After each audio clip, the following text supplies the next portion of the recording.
in case you guys haven't seen all this. Let's go ahead and start right here. John, these are emails that show Jeffrey Epstein mentioning Donald Trump by name multiple times in private correspondence that he had with people, including Ghislaine Maxwell, obviously his longtime associate and accomplice, and also the author Michael Wolff, in a time span of about the last 15 years or so in these emails.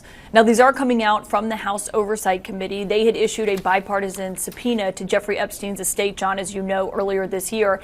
And so they've gotten their hands on a trove of documents. And these are emails that included Jeffrey Epstein on them. They were sent either to him or from him that mentioned Donald Trump before he was in office and also while he was in office during his first term. And I want to walk you through these emails of what exactly we are reading in Jeffrey Epstein's own words in these emails that have been released by the House Oversight Committee.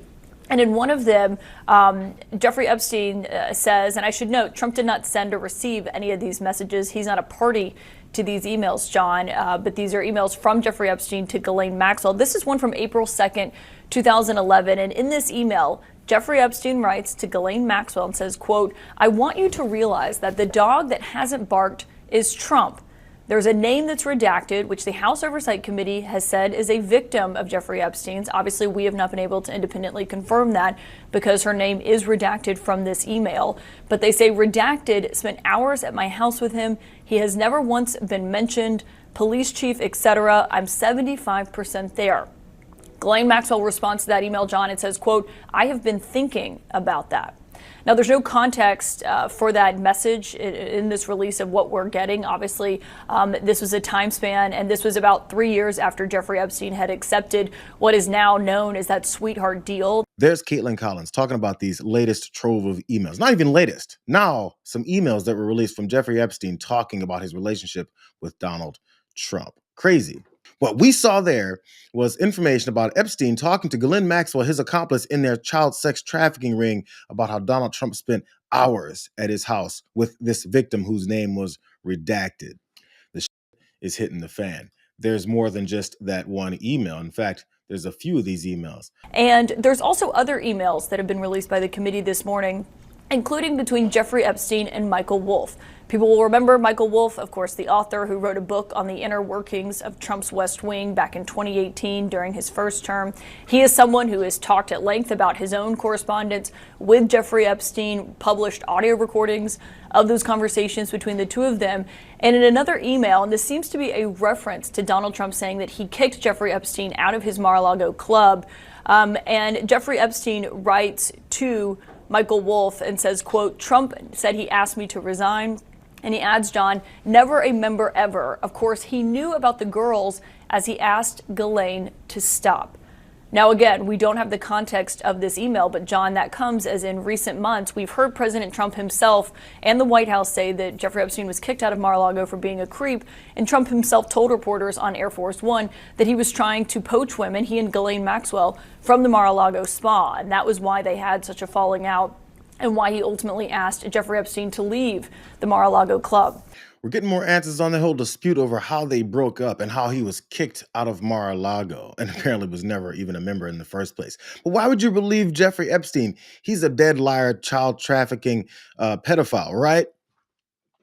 Or maybe his best friend Donald Trump knew everything that was going on, which is also something that they mentioned in these emails, this trove of emails that, again, Caitlin Collins and CNN keep breaking down to point out and show why Donald Trump, for this many months now, has been talking about how this is a whole Democrat hoax. I bet that's what he's going to say today. But here's more. Now, there's also a third email in here, John, and this is, again, in regards to Jeffrey Epstein and Michael Wolff. And Michael Wolff emails Jeffrey Epstein, and this is back in December 15th, 2015, so the height of the 2016 campaign, just to put that in perspective for you. And it was the day of a CNN Republican primary debate. And Michael Wolff says, quote, "I hear that CNN is planning to ask Trump tonight about his relationship with you, either on air or in a scrum afterwards." And Epstein wrote, "If we were able to craft an answer for him, what do you think it should be?" Michael Wolff responded at length, John. I'll summarize it, but he said in regards to Trump, "I think you should let him hang himself. If he says he hasn't been on the plane or to the House, then that gives you a valuable PR and political currency. You can hang him in a way that potentially generates a positive benefit for you, Or if it really looks like he could win, you could save him generating a debt. Now, I'll note, John, we looked at the transcript of that CNN debate from December 2015. There's no mention of Jeffrey Epstein in there. And of course, as I mentioned, Donald Trump himself is not a party to these emails.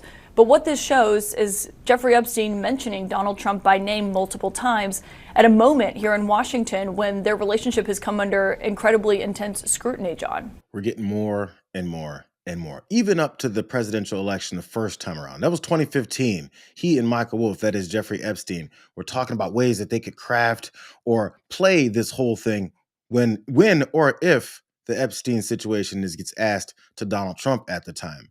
Apparently it didn't, so all of their thoughts about what they could do that Jeffrey Epstein could probably play in a certain way didn't really make much sense for that moment. But Michael Wolff, as I've showed you guys before, has been knee deep, neck deep in all of this stuff, has many conversations with Donald Trump, knows a lot of their relationships, has many conversations and wrote books about it, also with Jeffrey Epstein. So as the things that he's releasing has been saying over years now, his credibility continues to build on what it is that he was saying and things that he spoke to Jeffrey Epstein about. One last thing here from CNN and Caitlin Collins and John Berman there. This kind of language from Jeffrey Epstein himself, how often has Donald Trump, what has Donald Trump said about contact he may have had or time he may have allegedly spent with some of Epstein's alleged victims? Obviously, he is referencing someone who Jeffrey Epstein says in this email from 2011 that spent time with Donald Trump at his house. And so we've asked the White House for comment on this morning. Obviously, these are emails that predate his time in office this term. They span about 15 years, this correspondence that's being released. And Trump has denied that he knew anything about what Jeffrey Epstein was doing and the sex trafficking of young women. And he said that he wasn't aware of that at the time. And obviously, Trump himself has not been accused of any wrongdoing. It's very important that we make that clear here, John. But of course, the question has been when it comes to regards to the Justice Department and what they've released about what they know. And Adelita Grijalva is being sworn in today. She's the new House Democrat from Arizona, and she's expected to be that 218th signature. And so the pressure has been building on not just Democrats, but Republicans here in Washington to release more information about what the Justice Department has. And so looking at that email, obviously, will likely only increase that pressure to do so. That pressure, she's a building. I mean, it's been building for a while now. We saw it with Kash Patel and Dan Bongino from the very beginning of this whole cover-up, when their eyes nearly popped out of their heads when they were talking to Maria Bartiromo and they were asked about the evidence that could be coming out and the things that they're now covering up and all those issues that they said they were going to get to the bottom of, even all the way up in Kash Patel's confirmation hearings when he was talking about how he's going to go after the same thing. And maybe he wasn't privy to the information that Donald Trump wants him to cover up just yet. Representative Garcia showed up on MSNBC to talk about this because there has been a little bit of response from the White House. First reaction now from the White House to the release of these emails. This statement coming from the White House press secretary, Caroline Leavitt. I'm going to read it to you in full. The Democrats selectively leaked emails to the liberal media to create a fake narrative to smear President Trump. The unnamed victim referenced in these emails is the late Virginia Giuffre, who repeatedly said President Trump was not involved in any wrongdoing whatsoever and couldn't have been friendlier to her in their limited interactions. The fact remains that President Trump kicked Jeffrey Epstein out of his club decades ago for being a creep to his female employees, including Giuffre. These stories are nothing more than bad faith efforts to distract from President Trump's historic accomplishments. And any American with common sense sees right through this hoax and clear distraction from the government opening back up again.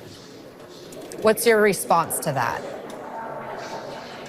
My response is simple. Then release all the files. If the president has nothing to hide, if the press secretary right there in her comments and statement, if they have nothing to hide at the White House or the Department of Justice, then all we want is for them to release the full files.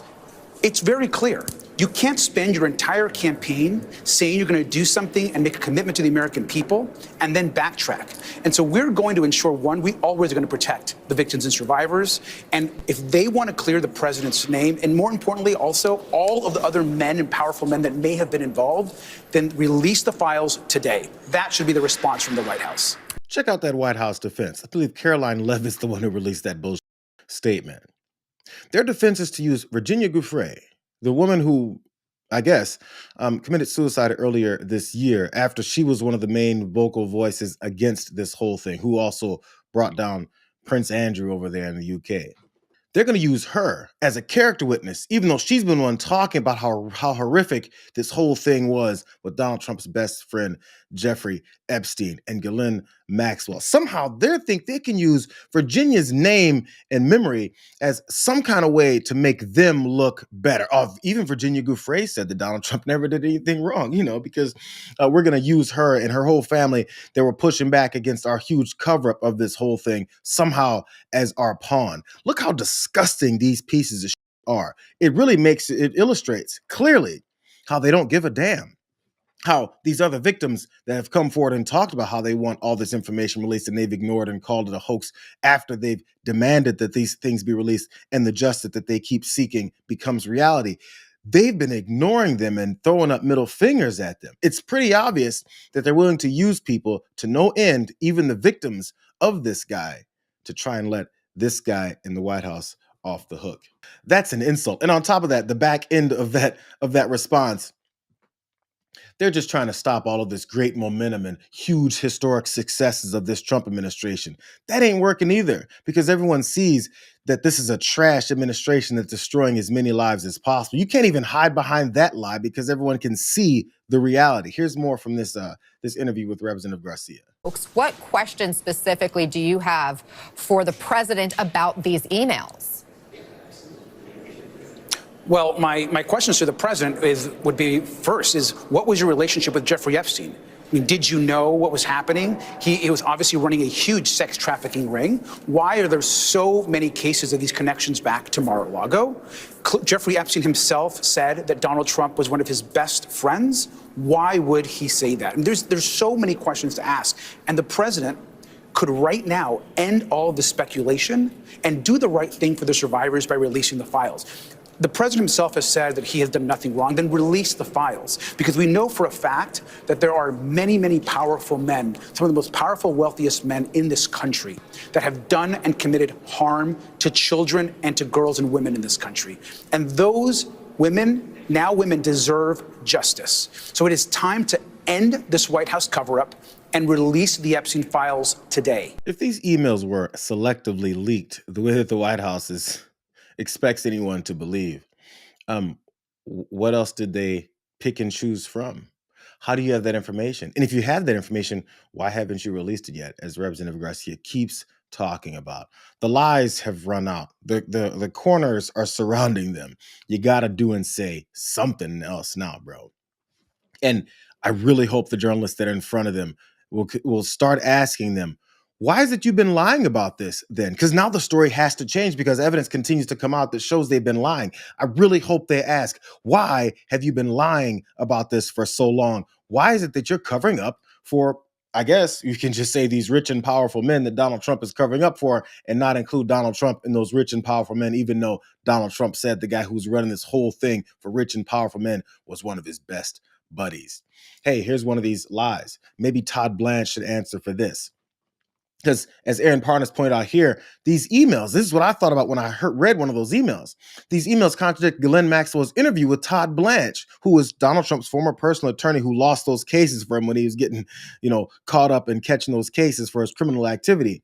He went on to say, she said she never saw Trump at Epstein's house in that interview that Maxwell had with Todd Blanche that was supposed to make her look better and Donald Trump take him off the hook. So if she said that he was on the up and up and never saw anyone, which is quoted here. This is from that interview with Maxwell. She says, I think they were friendly like people are in social settings.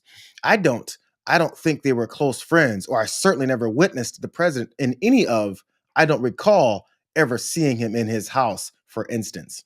That doesn't make a lot of sense when it comes to what it is that we saw in these emails. From Jeffrey to Ghislaine in 2011. I want you to realize that dog hasn't barked is Trump. This victim spent hours at my house with him. He's never once been mentioned. That was to Ghislaine. Did Ghislaine not read that email? before she then went and talked to Todd Blanche about how Donald Trump was never at the house, even though she got an email from the guy whose house it is saying he's at the house for hours with the victim.